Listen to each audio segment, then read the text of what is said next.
currently sat with a pride of lion. There's probably about 12 lions. I'm here in the Kruger National Park, and I'm super excited in this video to share a behind the scenes look at how I take my wildlife photographs. I'm shooting directly into the sun, so it should be quite an interesting morning. The lions are quite flat, but I think as it gets warmer, they should start moving. I'm excited to see what happens. One of the lionesses have just rolled over towards me. She does look at me now and then, or look up at least. So what I've got here is I've got my focusing set to single point. And now because I'm resting my camera on a beanbag, I don't have to worry so much about my shutter speed. The animal's not moving. I don't want my ISO to go so high. I can rely on using the vibration reduction on the camera to go for a slow speed. So I've got it set at 1/200th, probably even 1/160th. Just do a test shot. You can see it's nice and sharp and it's pretty clean. It's ISO 4000. So now I'm just waiting for her to open her eyes. Got my lens on 600 millimeters. But the important thing with this is good, solid, stable support and image stabilization. At no point did the lioness actually look at me. She did sit up, however, and yawned a few times as the sunlight broke through from the east, providing some incredible backlight opportunities.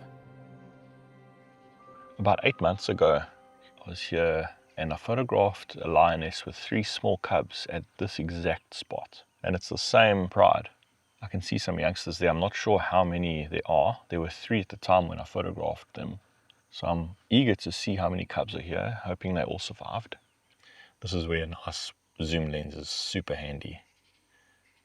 I'm at 600 millimeters now, but if the cubs come towards this mother here in front of me, I can zoom out to 180 mils and capture a lot more of the scene as I could do if I was stuck on 600 mils. With this backlighting opportunity, it's important on, especially like a lion or a baboon's fur, to make sure you don't overexpose the edge of that animal, because that edge hair will be extremely bright because of the backlighting. So generally in situations like that, I do tend to underexpose. So with exposure compensation, just drop the exposure down a bit just to protect those highlights and that fur catching that light from behind.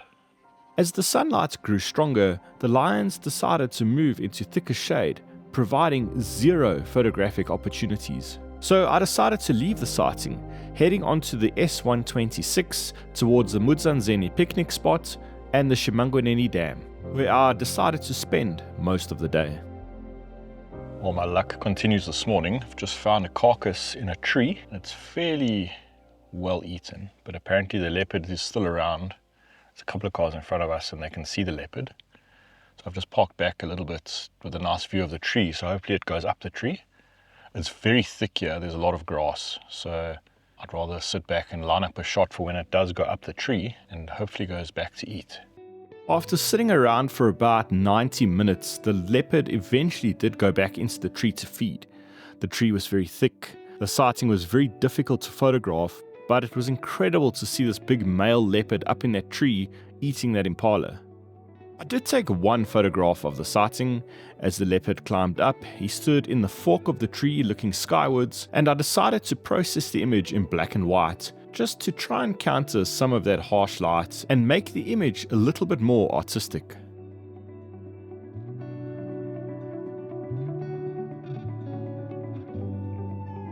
I'm currently sitting at the Shimangwaneni Waterhole, and you can see in the background there's some elephants currently drinking. I spent about 2 hours with that leopard up that tree, and it eventually ran down chasing a herd of impala. So talk about being greedy. It was up there with a carcass and it felt like it needed another one. The tree with the carcass from where I'm sitting is about 100 meters just the other side of the dam. So I've chosen to sit here hoping that that leopard comes down for a drink. But in the process, I've seen 3 or 4 groups of elephant come down, lots of impala, wildebeest, waterbuck, warthog. There's no water in the area as far as I know. This is definitely the main water source for all the animals. But what I'm actually enjoying the most here is just sitting here quietly and just soaking up the environment and the atmosphere. And for me, self-drive photography trips are incredible. They Might not be as rewarding photographically as staying in a nice fancy lodge with trackers and off-road driving and that sort of thing. But as far as experiencing the bush and really soaking up the atmosphere, nothing can beat a self-drive. I'm here by myself and I've been sitting here for hours, and I intend to sit here for probably another hour, and then I'll make my way. But I highly encourage everybody who is into wildlife photography, if you ever come to Africa on a wildlife photography trip, take 3 or 4 days, hire a vehicle, come to the Kruger National Park and just experience the bush on a different level. It truly is amazing. Now we just need that leopard to come down and drink.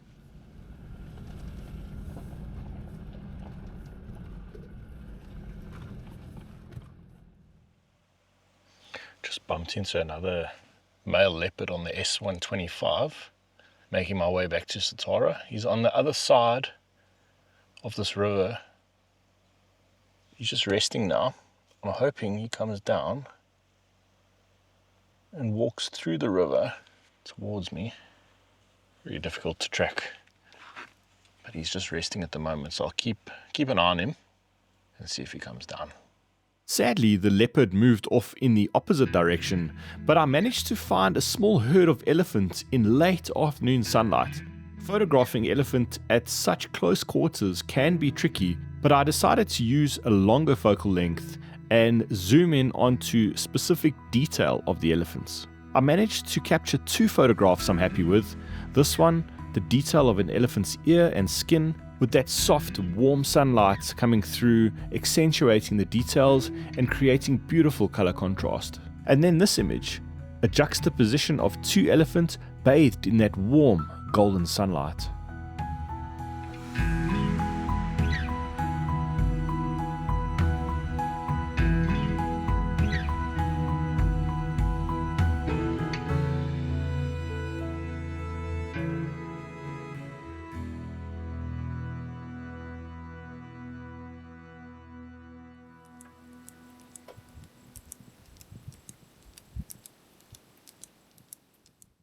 Morning everyone. I got woken up by lions this morning. Actually, they woke me up at about midnight and they continued to roar pretty much every sort of half an hour until I left camp this morning. So I changed my plans that I had to try and find them, which unfortunately I didn't. I think they were probably about maybe 500 meters from camp this morning, but unfortunately I couldn't find them. So I'm on my way now north towards the Timbavati picnic spot. There was some mist this morning, very low cloud, but it seems to be burning off. But the light this morning is fantastic. And obviously, being a wildlife photographer, I find nothing when the light is good and find everything when the light is not good. Murphy's Law. But I'm excited to see what today brings and hopefully get some nice photographs from today.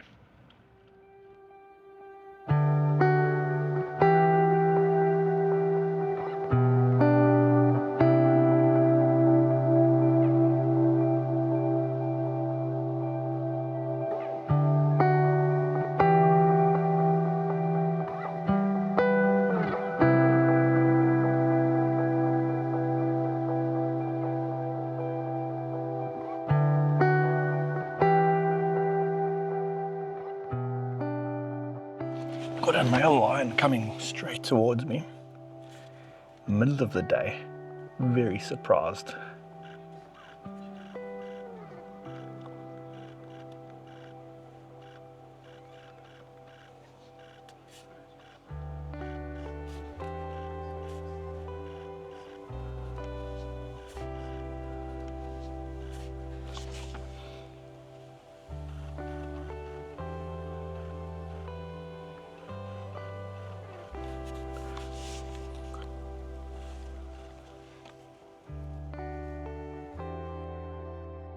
The sighting is a perfect example of why a zoom lens is so versatile for wildlife photography. I had that lion walking towards me, probably from about 50 meters up till about 5 meters. So I was able to zoom out, zoom in, change the composition on the fly.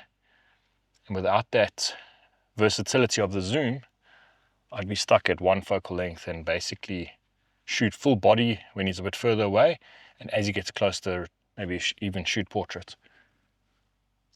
So that's one good example of why I like a zoom lens.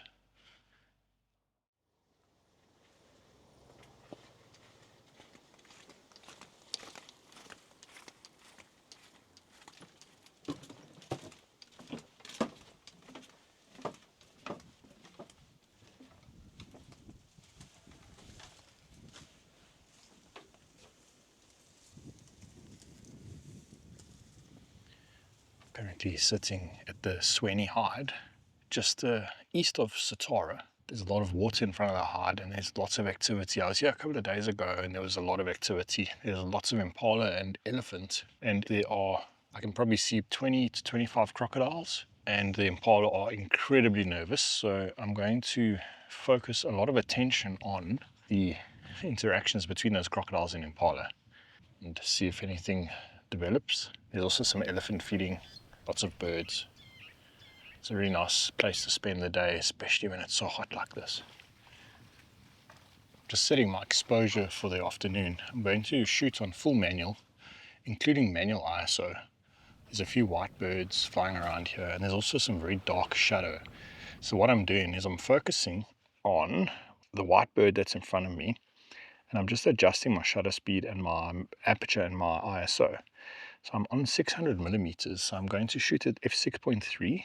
That's the maximum aperture I have.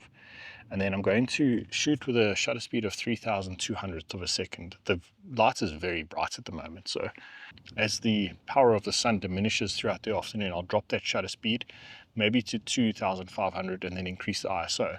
So what I'm doing now, I'm focusing on that bird and adjusting my shutter speed and ISO just to make sure I'm not clipping out those whites. So what I'll do is I'll take a photo, check the whites there, check the histogram, and I can increase my ISO probably to 640, maybe 800. Take another photo, and that's basically hanging on to all of those whites there. So what I'll do is I'm just going to drop my ISO to 640. So now what that allows me to do is shoot throughout the afternoon without worrying how the camera will meet to the scene. So if that white bird flies across a very dark background, the metering is going to play games with the exposure, and I run the risk of overexposing. So if you have very constant lighting conditions, like we do have, there's no clouds in the sky, nothing's going to obstruct that sun, then I will switch to full manual. It just gives me that perfect control over the exposure. The most important thing to do here is to meter properly for that white bird. The camera is not underexposing at the moment. There's a small gap on the left hand side of the histogram, so we are good for the shadow detail there. And if I just point my camera to that dark patch there, you can see how underexposed that histogram becomes. So then if you are metering and you aim at that patch, the camera's going to overexpose to meter that area properly. And if a white bird flies in front of that area, it's going to be very badly overexposed. So in this situation, full manual with manual ISO is the way to go.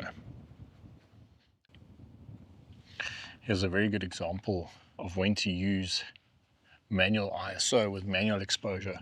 I've got a heron here, very, very white, and there's a lot of dark in the background. So now I'm exposing with auto ISO, and the exposure compensation is on 0. So I'm going to take the photo. Now that's definitely going to be overexposed. That white is overexposed there. So now I'm going to switch to manual ISO, and you can see by just adjusting that ISO, I've now exposed that properly. Now let me go and change my metering to spot metering and do the same thing. I'm going to set my focus point in the middle because that's where the spot metering will work. Going to go back to auto ISO. So now you can see that spot metering is doing a much better job on the bird, but the challenge there is keeping that focus point on the bird. So now when the bird flies, it's impossible to keep that spot metering on the bird.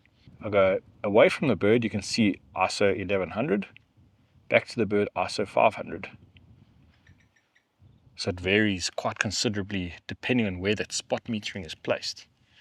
So then I'm going to go just back to matrix, switch to manual ISO. Now it doesn't matter where I point, wherever that bird flies, it'll be perfectly exposed. So even if it flies against this very, very dark water, it doesn't matter. It'll be perfectly exposed. So in constant lighting conditions, it's highly advisable to shoot like that.